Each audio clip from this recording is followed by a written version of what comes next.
was intelligent, articulate, and handsome. A young man on the fast track to success. He looked like a young Cary Grant. Yet during a grisly killing spree that spanned 5 years, Ted Bundy slaughtered more than 35 women. From his point of view, the thing that would make for good sex is an attractive woman whom he's going to handcuff, terrorize, and make her believe that she's going to die. Sure, I get angry. I get very, very angry and indignant. I don't like being locked up for something I didn't do, and I don't like my liberty taken away, and I don't like being treated like an animal, and I don't like people walking around and ogling me like I'm some sort of weirdo, because I'm not. On January 24th, 1989, at 7 a.m., before the sun rose over the state prison in Stark, Florida, plans were underway in the death house for an execution many thought would never occur. The electrocution of Ted Bundy, America's most notorious serial killer. After nearly 10 years on death row, Bundy was scheduled to die for the 1978 murder of Kimberly Leach, a 12-year-old girl. Yet he admitted to killing more than 30 others in a grisly bloodbath that took him through Washington State, Oregon, Utah, Idaho, and Colorado. Since his original capture in 1976, Bundy had become a media sensation. I'll plead not guilty right now. America was mesmerized by the former Boy Scout, college graduate, and law student who, as a rising young Republican, was even a shining star in Washington state politics. The Ted Bundy we knew, before there were any accusations, any charges, any arrests or anything, was a very nice guy. He was a friend of ours. We didn't think he was strange or different.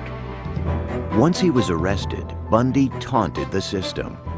He escaped twice from Colorado prisons while awaiting murder trials there. After his arrest in Florida, he showboated, acting as his own counsel while rapt groupies devoured his every move. He was like a movie star, and if he'd look around, they'd all giggle and nudge each other. And I thought, it never occurs to them that if he were free and he met them on a dark night, they're just the type of potential victim he would be looking for. But Bundy's natural cockiness was now gone as 2 guards led him to the death chamber. Bundy seemed very resigned to his fate. Bundy seemed startled when he saw the electric chair. Outside the jail, a crowd estimated at 500 avidly awaiting news of his demise chanted slogans like, "Burn, Bundy, burn." They ran electricity through his eyes. 4, 3, 2, 1. At 7:16 a.m., an anonymous executioner pushed the button. 2,000 volts surged through Bundy's body. Within 60 seconds, one of the worst serial killers of all time was pronounced dead. When we came out after the execution, almost a carnival atmosphere on the part of some of these people. Cheering, blowing of horns, celebration.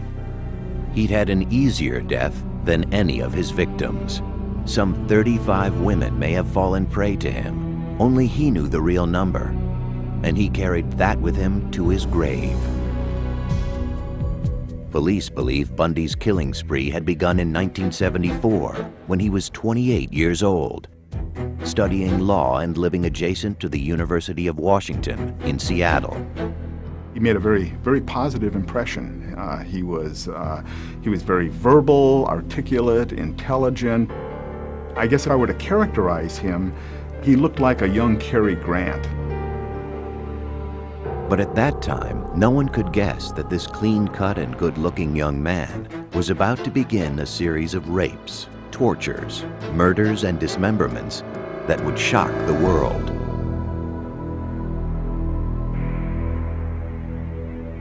After midnight on January 4th, 1974, Ted Bundy stood outside the basement bedroom window of Joni Lenz, an 18-year-old student at the University of Washington. He entered her bedroom through a door accessible from outside, and while she slept, he savagely bludgeoned her with a crowbar. The next morning, Joni was found surrounded by a pool of blood. A bed rod had been torn away from her headboard, and in a sexual frenzy, rammed into her vagina. There was a specific reason why Bundy singled out Joni. It was a physical characteristic she shared with almost all of his victims. She wore her hair long and parted in the middle, but it would take years before the police understood why that moved Bundy to murder. Linda Ann Healy was a senior at the University of Washington, majoring in psychology. On January 31st, 1974, after Linda had gone to bed, Bundy broke into her room. He knocked her unconscious, wrapped her in bed sheets, and quietly carried Linda out of the house. Her scattered body parts and decapitated skull wouldn't be found for a year. To those who would track him, and those who would later try to understand his crimes, the question remained: how could this charming and intelligent young man commit such unspeakable crimes against people he didn't even know? They are things. They are victims. They are not women. And I never heard him really use the term women or females or anything very often. He referred to them as things, as objects. The other person's life doesn't have value, since he doesn't see her as a real person with real needs. And if anything, the idea that investigators and the community will be shocked and the parents will suffer just makes it all the more exciting, because he's getting even. Yet somehow Bundy, like other serial killers, was able to keep the murderous rage hidden inside of him secret. To his friends, family, and colleagues, he seemed very well adjusted. Nice person. And he was a person that we socialized with, and we knew a little bit professionally, and I thought was really an up-and-comer, somebody who was going to do well in life. One of the very important aspects of the facade that he built was one of great sincerity. He literally oozed sincerity. Yet appearances can deceive, and Ted Bundy was a master of deception. Little did I realize, of course, at the time that that was a carefully crafted social veneer that he had laboriously developed and used in his interactions. I never saw any aspects of the monster that lurked behind that mask. But by 1974, the monster who lived behind the mask had been there for a long time, perhaps since Ted's earliest childhood. I have always felt that beneath the veneer of a normal childhood was some great hostility toward someone, probably his mother.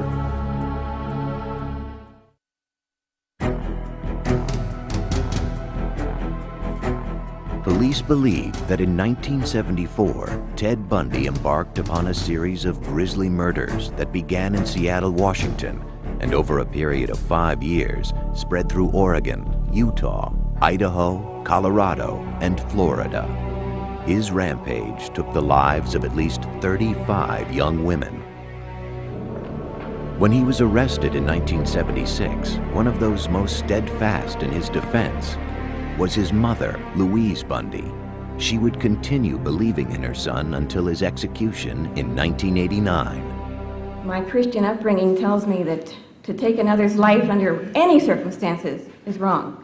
And I don't believe the state of Florida is above the laws of God.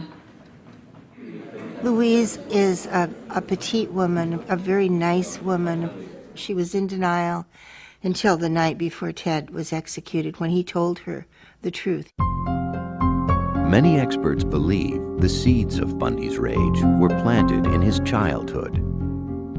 He was born Theodore Robert Cowell on November 24, 1946, in Burlington, Vermont. His mother, whose maiden name was Eleanor Louise Cowell, was a prim, modest department store clerk who had come to Vermont from her home in Philadelphia to give birth to her child, a child born out of wedlock. Ted was born illegitimate. He was born in a home for unwed mothers. His mother, I think, was about 23 then. Soon after his birth, Eleanor took Ted back to Philadelphia. It was the beginning of a tragic charade. As he grew, Ted was told that his grandparents were his mother and father, and that Eleanor was his older sister. From an early age, Ted sensed he was living a lie. And there were other problems at home. Eleanor's mother had a history of clinical depression, suffered panic attacks, and was eventually treated with electroshock therapy. Her father, Samuel Cowell, was known to be an extremely violent and frightening individual. Sam Cowell was evidently a man with maniacal temper, who read pornography, who tossed his daughters down the stairs if they slept too late. As he grew into a young man, the confusion over his relationship with his mother would weigh on Ted. Even at the age of 3, there were signs that he was not a well-adjusted child. His teenage aunt was taking a nap, and she woke up to see that he had taken all the knives out of the kitchen drawer and arranged them around her body with the blades pointing toward her. His mother, concerned with this behavior and trying to escape the control of her father, moved with Ted to live near her Uncle Jack Cowell and his family in Tacoma, Washington. In later years, Ted said that it was devastating for him to leave Sam, the man he thought of as his father. In Tacoma, Eleanor went by her middle name Louise and worked as a secretary at the Council of Churches. One evening, she met a hospital cook named John Culpepper Bundy. Louise married him a year later, and her son finally had the name he would carry through life, Theodore Robert Bundy. But Ted was never close to John. He had a lot of conflict with his stepfather, looked down upon his stepfather because his stepfather didn't have a high enough station in life. Despite his new name, Ted still considered himself a Cowell and was drawn to his great-uncle Jack, a cultured music professor at the University of Puget Sound in Washington. Ted wanted to be just like him. It was very important for him to be someone special, to be recognized in some way. Over the next 10 years, John and Louise added 2 brothers and 2 sisters to the Bundy family. But Ted had little to do with them or their father. He had a Boy Scout troop, but Ted would never go camping. He just seemed to remove himself from any connection to his stepfather. And if there was no connection at home, there was even less at school. His junior and high school friends described Ted as very shy. He suffered from stuttering, and he did not date at all. He really didn't date unless it was a Sadie Hawkins dance where the girls asked him. But there was a secret side to Ted Bundy that was already emerging. He considered himself above the law. By the time he was 15, he had become an expert shoplifter and was a suspect in 2 burglaries. Grandiose narcissism, the ability to outwit the police, the ability to flaunt authority, the ability to shoplift. All of these things helped confer on him this sort of narcissistic sense of specialness and entitlement. His relationship with women also changed for the worse. He became a peeping Tom, sneaking through the night to peer into the windows of young girls. More significantly, there have always been suspicions that at the age of 15, Ted Bundy became a killer. Ted carried the morning newspaper when he was 15. Along his route, there was a young girl named Anne Marie Burr. Anne Marie was 8. Ted knew Anne Marie. She took piano lessons from his great-uncle Jack. On August 31st, 1961, Anne Marie's parents found her missing from her bedroom. The window was open a little bit, and it was in the days when you had a TV cable on the roof and you had to get it under the window, so they couldn't lock it. The front door was ajar. She was gone.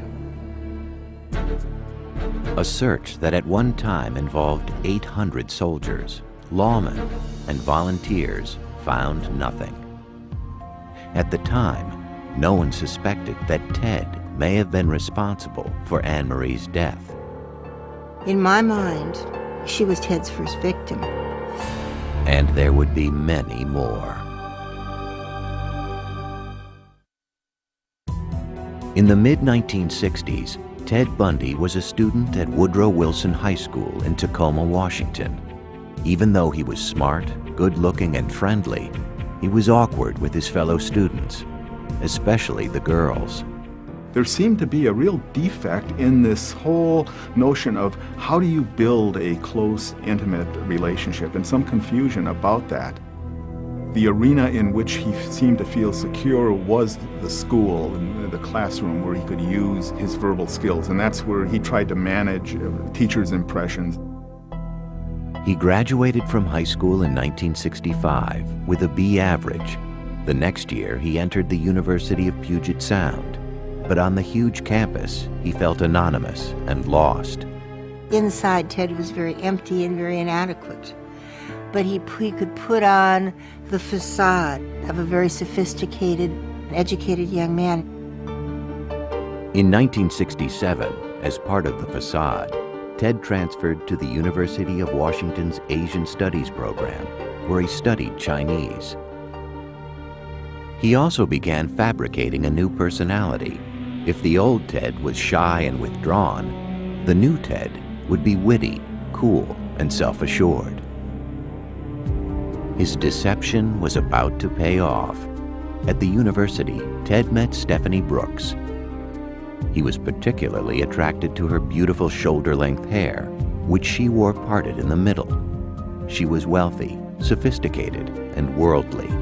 Everything Ted wished he was. He said, she's perfect, she's beautiful, she's wealthy. And I think to the degree he was capable, he was in love with her. They stayed together for a year. For the first time, Ted experienced an intimate sexual relationship with a woman. He was in love with her. But to Stephanie, they were merely college sweethearts. She saw no future in the relationship. She thought Ted was immature. Ted had become obsessed with her, but Stephanie told Ted their romance was over. She told him that he wasn't going anywhere, that he had no ambition, he wasn't organized, he couldn't make plans. Ted was devastated. With his world unraveling, he dropped out of school and decided to visit his relatives back in Philadelphia. His visit had a purpose. He had to answer the question that had always bothered him. Who was he? After checking records in Philadelphia, he traveled to Burlington, Vermont. There in City Hall, he learned something he had always suspected. He discovered that his mother was actually the woman who'd been passing as his sister his whole life. And that has got to rock the world of anybody, to find that their roots are not what they thought. There was a great deal of turmoil around his own self-identity and who he was. By all accounts, when he found out that he was an illegitimate child, it was devastating. This man was badly betrayed by a woman, his mother, and learned of that betrayal at the very period when he's still reeling from the rejection by his girlfriend, his first love. Many who have studied Ted Bundy feel it was now that he decided to take revenge on the women he felt had destroyed his life. With an icy resolve, he returned to the University of Washington, took a room nearby, and began studying psychology. He excelled in all his classes and seemed rejuvenated with a new purpose. And whatever demons raged inside of him, Ted Bundy kept them well hidden. Many people like him have an ability to create compartments in their lives. And this entity, this demon, this depraved monster lived in one of those compartments. As far as anyone knew, Ted's life seemed to be changing for the better. In 1969, he met Elizabeth Kendall, a young divorcee. They began a friendship and then a romance. Very smart, shy young woman. She came up here from Utah. They met in a tavern. She loved him. She loved him unabashedly. His relationship with Elizabeth seemed to work wonders for him, but underneath, he was seething and plotting revenge. If you really have a very negative core in yourself, there's this kind of envy, a need to destroy the beauty in others. And the first one on his list was Stephanie Brooks. He was secretly still talking to Stephanie, hoping to make her fall in love with him again, in order to hurt her, just as she had scarred him. To enhance his image, he became active in local politics, working on the governor's re-election campaign. I thought he was very smart, good at politics. He was good at what he did. He was friendly. In 1971, at the age of 25, Bundy was working in his spare time at the Seattle Crisis Center, manning the suicide hotline phones. Beside him worked soon-to-be author Ann Rule. He was kind. He was very good on the phone. And ironically, we saved lives together. Now, at that point, if anybody had told me that there was anything underneath this perfect surface, I would have said, you're crazy. Because we were locked up all alone together in a 4-story Victorian mansion that looked like nothing so much as the house in Psycho. But I felt safe locked inside with Ted Bundy. By 1972, Ted's first real girlfriend, Stephanie, still inhabited his thoughts and his plans. On a business trip to San Francisco, he met with her, and the new Ted Bundy swept her off her feet. And she fell madly in love with him and agreed to marry him. As soon as she agreed to marry him, he dumped her. 2 days later, on January 4th, 1974, Ted Bundy began a 5-year rampage of killing that would horrify the nation. Most of his 35 victims had one thing in common. His ideal victim was a small framed female, long hair, parted in the middle, style of person, usually pretty good looking. They all resembled Stephanie Brooks.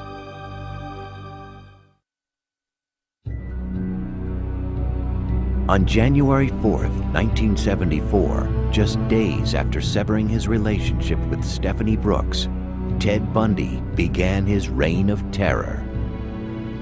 Over the next 6 months, 8 women disappeared from college campuses in Washington, Oregon, and Utah.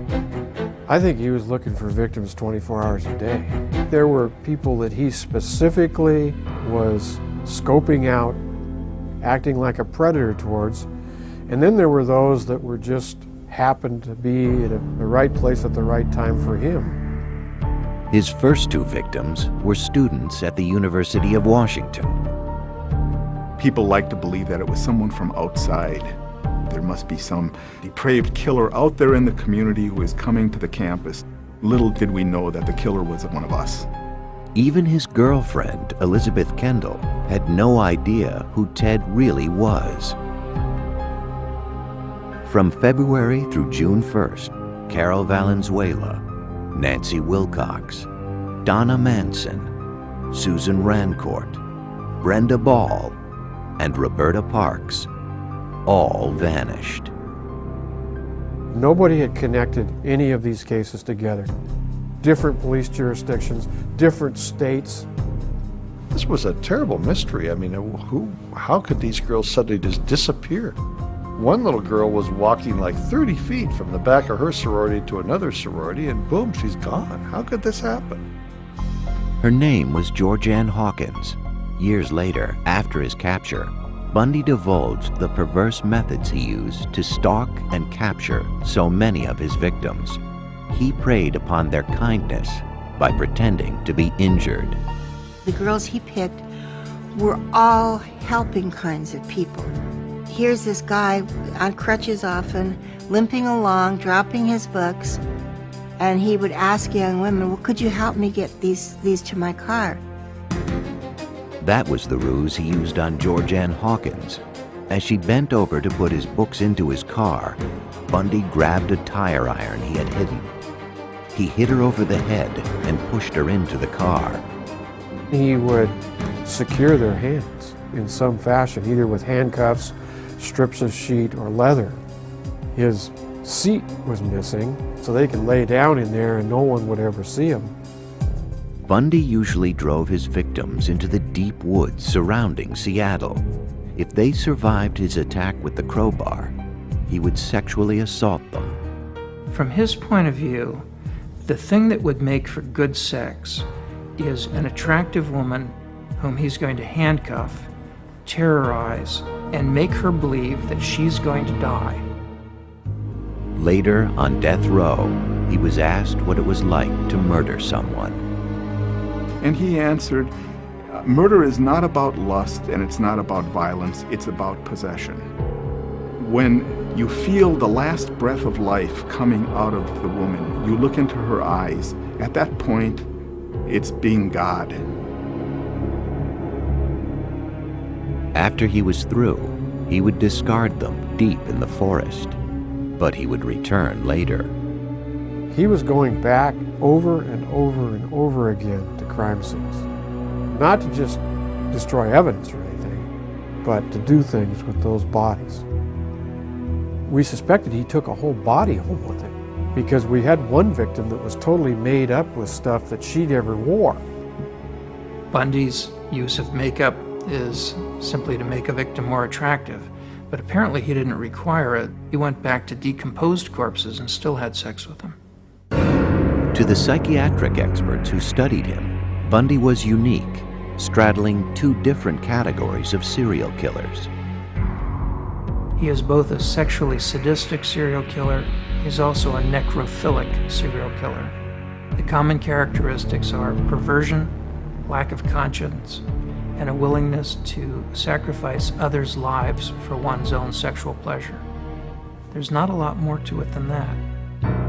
After at least 8 murders, Ted Bundy was becoming an expert at killing. In July of 1974, his addiction led him to take 2 women in one day. A beautiful Sunday afternoon. It was 90 degrees in Seattle, and we don't get that many 90-degree days. Everybody was at Lake Sammamish State Park. One of those was Janice Ott. She was lying on the beach when Ted approached her. He had his arm in a sling. He asked if she could help him tie his boat to his car. When she got up to go with him, she stuck out her hand like she was going to shake hands, and she said, "Hi, I'm Jan," and he said, "Oh, I'm Ted." Janice walked away with Ted and was never seen alive again. An hour later, Ted was back at the park. There were at least 4 to 5 other women who were approached between, say, 1 o'clock in the afternoon and 4:30. But something about Bundy must have put them off. Denise Naslund wasn't as lucky. At about 5 p.m., she walked to the restroom at the lake. She was there with her boyfriend, her dog, another couple. She left with the dog to go to the bathroom. The dog came back, but she didn't. After the disappearance of Ott and Naslund, witnesses who had met with the mysterious Ted at Lake Sammamish that afternoon came forward. A composite sketch of the man was circulated. The police received 3,500 tips and compiled a list of potential suspects named Ted. Bundy's name was among them. The name Ted was brought up. I never made the connect at all. You only met the monster through his acts. Between 1973 and 1974, the monster had been working for the King County Law and Justice Planning Office, where he was preparing a study on rapists and their victims. He was also secretly studying the procedures the police were using to try and catch him. By October 1974, 5 more bodies had been found, but most of them had decomposed or were just scattered bones. Bundy had left no clues, and he was long gone. 2 months earlier, he had been accepted to the Utah University School of Law, but he could not stop himself from killing. The Ted Bundy that we knew was not a murderer, but maybe an hour later he was. That's the awful part. Though his outward mask still projected charm and sincerity, the killer underneath it was about to be revealed. Bundy would soon be identified when one of his victims escaped.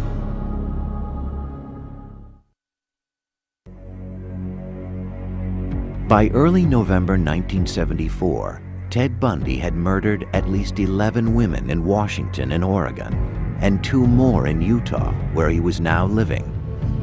At the same time, he was studying law at Utah University. Probably could have easily become a lawyer if he hadn't been consumed with murder 24 hours a day. The thing is, with serial killers, they are addicted to murder. It's like any other addiction. People may try it first for a high, but you need more and more of the substance, and the substance is murder. But Bundy was about to make his first mistake. On November 8th, posing as an off-duty policeman, he tried to abduct 19-year-old Carol DeRanche from a shopping center. He told her someone had broken into her car and offered to help. But inside his car, he tried to handcuff her. Carol fought back, and with the handcuffs still on her wrists, was able to jump out of the car and escape. Here we have a living victim that's able to describe her abductor, describe the car, and also provide evidence with the handcuff that was still on her wrist. But the police still had no idea who her attacker could be, and Bundy was a master of disguise. He just looked different all the time. One time he'd have a beard, one time he'd have long stringy hair, one time he'd have a short haircut, and I think it varied with, what he was doing at the time. As 1975 began, Bundy widened his net to include Utah, Idaho, and Colorado. He killed 8 women between January and August, but there was no way to connect the murders. Since July of 1974, the Washington police had whittled down their number of suspects named Ted to 200. Bundy remained on their roster, but still, no one suspected the law student at Utah University. The disappearances come closer together, the murders come closer together, the orchestration is more finely tuned. But Bundy's luck was about to change. Early on the morning of August 15th, Bundy's car was stopped by a police officer in Utah. Because he had been driving erratically, his car was searched. In the midst of that investigation, the trooper found this bag. And in the bag was a crowbar, handcuffs, ski mask. So he carried his own chamber of horrors around with him. Bundy was immediately arrested on suspicion of burglary.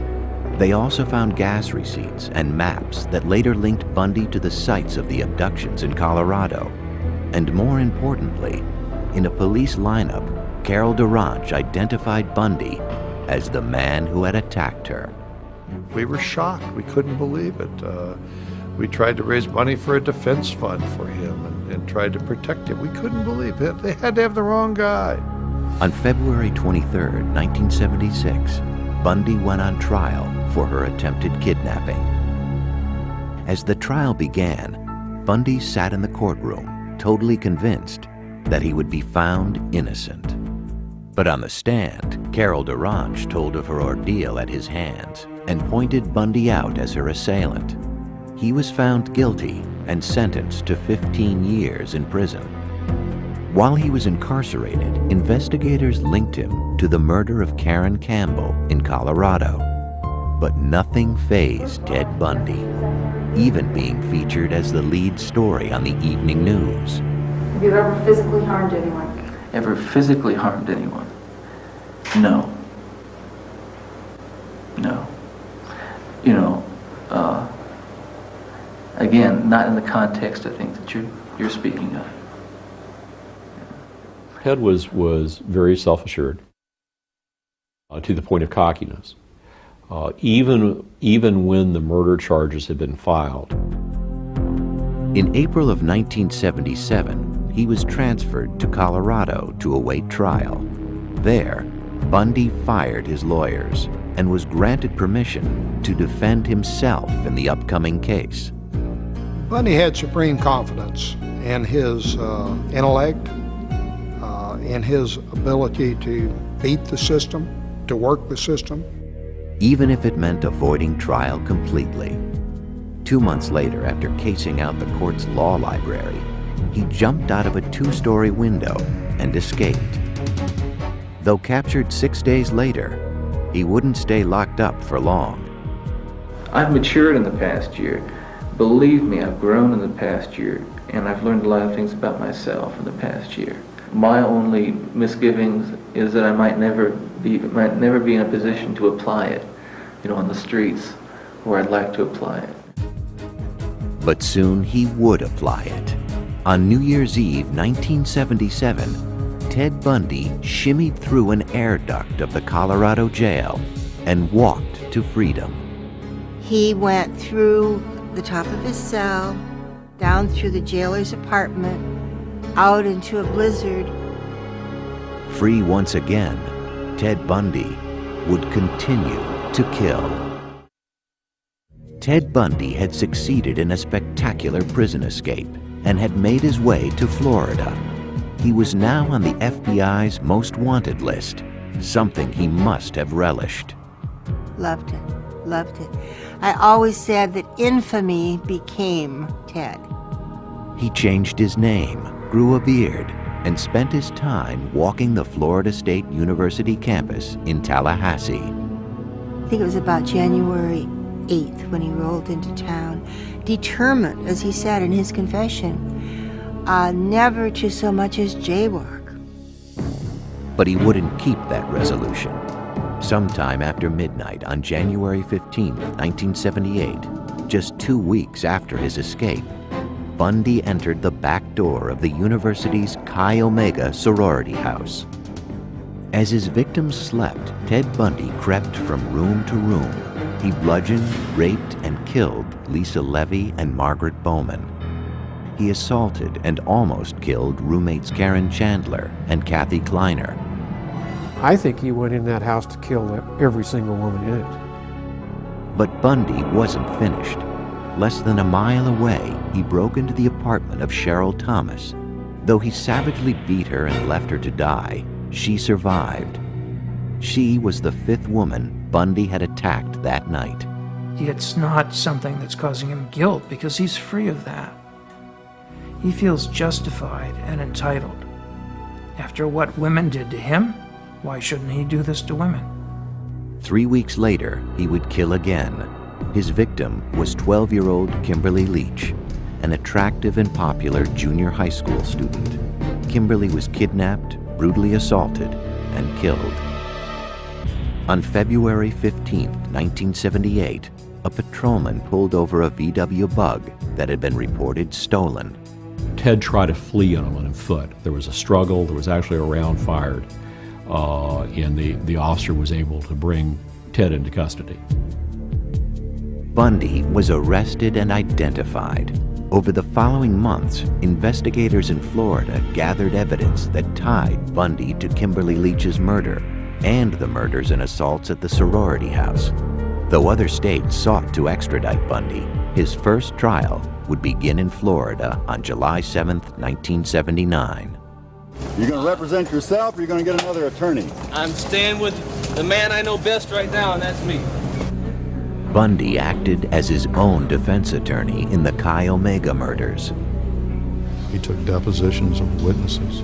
He filed his own motions, and I responded to those strictly on a professional basis. But at one point, as he questioned an officer about one of the murder scenes, the jurors had a terrifying view of the real Ted Bundy. He walked toward the jury, and you could see them kind of lean back in their chairs as he approached them. and he asked a few perfunctory questions of the officer, and then asked him to please state with great detail what you saw when you pulled back those sheets. And there was no human being in that building or watching the TV at that time that could have thought anything other than this man wanted to relive that event. 2 weeks later, Bundy was found guilty and sentenced to death for the murders of Lisa Levy and Margaret Bowman. In January 1980, Bundy went on trial for the murder of Kimberly Leach. Again, he was found guilty and sentenced to death. But his execution would not take place for some time. Over the next 9 years, Bundy would appeal his convictions and cheat death by a series of last-minute stays, sometimes only minutes before his sentence was to be carried out. Finally, after countless appeals, Bundy's date of execution was scheduled for January of 1989. To postpone his death, he told authorities that he would provide information on other unsolved cases linked to him. He gives them just enough information to get their interest, to show them that he does, in fact, know what he's talking about. And then Bundy systematically tells these investigators, you need to get with your authorities and have them contact the Florida authorities because I need more time to tell you this. This is all I can tell you today. And I need more time. If you can just get the Florida authorities to agree to more time, I can provide you with all of the details. It was a desperate ploy. It was a last-ditch effort, but even there, I think Bundy, up until the morning of his execution, Bundy really thought that he could postpone the inevitable. But he couldn't. On January 24th, 1989, at the age of 41, Ted Bundy, the articulate, handsome boy next door, a man who had the capability of being virtually anything he wanted, but who instead chose to become a monster obsessed with murder, was executed in the electric chair. The real question isn't how to remember Ted Bundy. The question is how to remember all those girls. You know, right at the prime of their lives. You know, all these kids were 19, 20 years old. They had the world by the tail. They had the future. And how many families were left in just total tragedy and disarray? And unfortunately, we remember Ted Bundy, and I'd much rather remember those girls.